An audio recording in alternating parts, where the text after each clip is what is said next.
first tablet of Lord Enki, the words of Lord Enki, firstborn son of Anu, who reigns on Nibiru.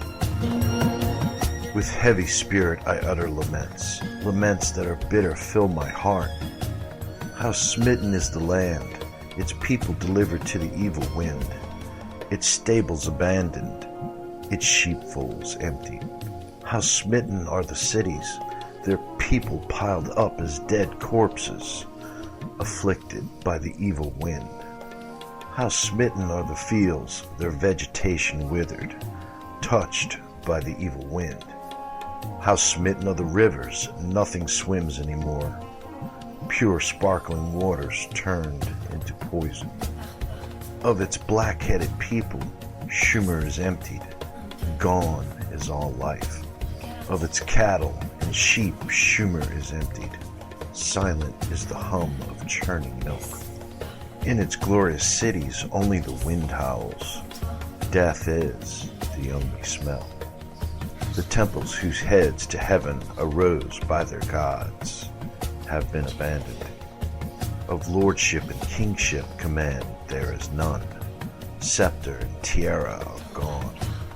On the banks of the two great rivers, once lush and life-giving, only weeds grow. No one treads the highways, no one seeks out the roads. Flourishing Shumer is like an abandoned desert. How smitten is the land, home of gods and men.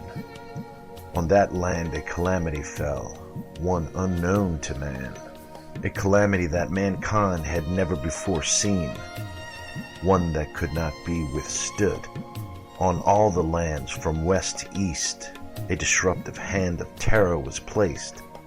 The gods in their cities were helpless as men, an evil wind, a storm born in a distant plain, a great calamity wrought in its path, a death-dealing wind, born in the west, its way to the east has made, its course set by fate, a storm devouring, as the deluge, by wind, and not by water, a destroyer, by poisoned air, not tidal waves, overwhelming.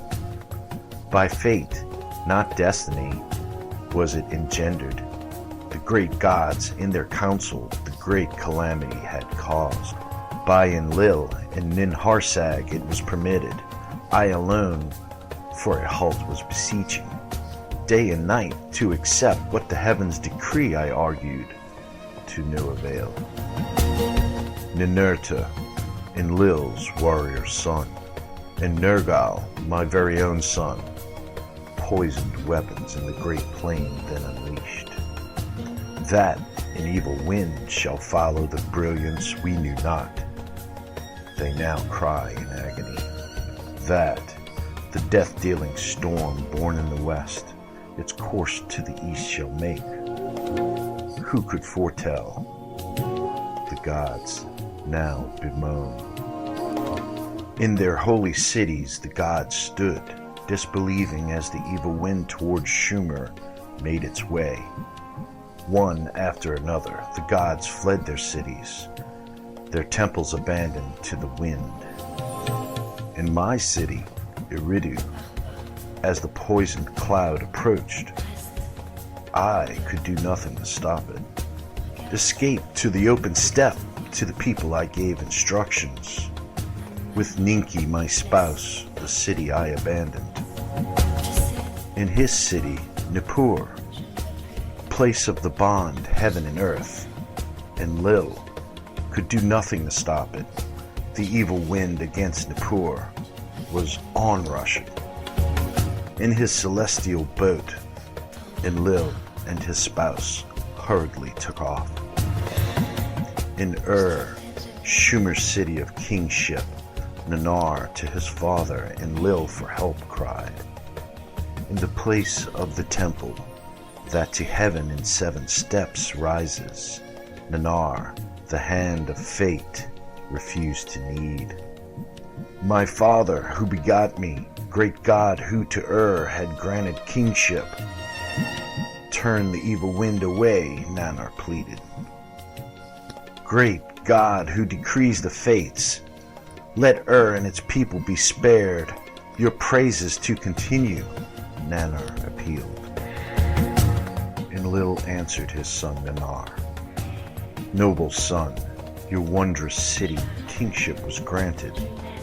Eternal reign it was not granted.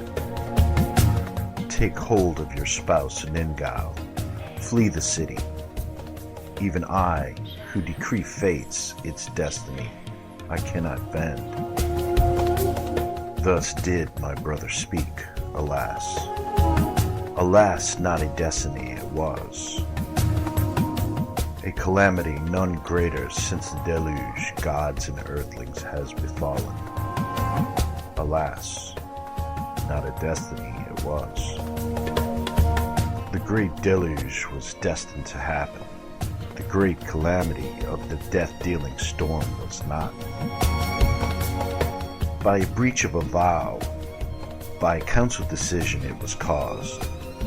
By weapons of terror was it created. By a decision, not destiny, were the poison weapons unleashed. By deliberation was the lot cast. Against Marduk, my firstborn, did the two sons destruction direct. Vengeance was in their hearts. Ascendancy is not Marduk's to grasp, Enlil's firstborn shouted. With weapons I shall oppose him, Ninurta said. Of people he raised an army, Babili, as earth's navel to declare. Nergal, Marduk's brother, so shouted. In the council of the great gods, words of venom were spread. Day and night I raised my opposing voice. Peace I counseled, deploring haste. For the second time the people have raised his heavenly image. Why does opposing continue? I asked in pleading. Have all the instruments been checked? Did not the era of Marduk in the heavens arrive? I once more inquired. Ningusida, my very son, other signs of heaven sighted. His heart I knew, Marduk's injustice to him could not forgive. Nanar, to Enlil on earth born, was unrelenting too. Marduk, my temple in the north city, his own abode made. So he said. Ishkur, Enlil's youngest, punishment demanded. In my land, to whore after him the people he made, he said. Utu, son of Nanar, at Marduk's son Nabu his wrath directed.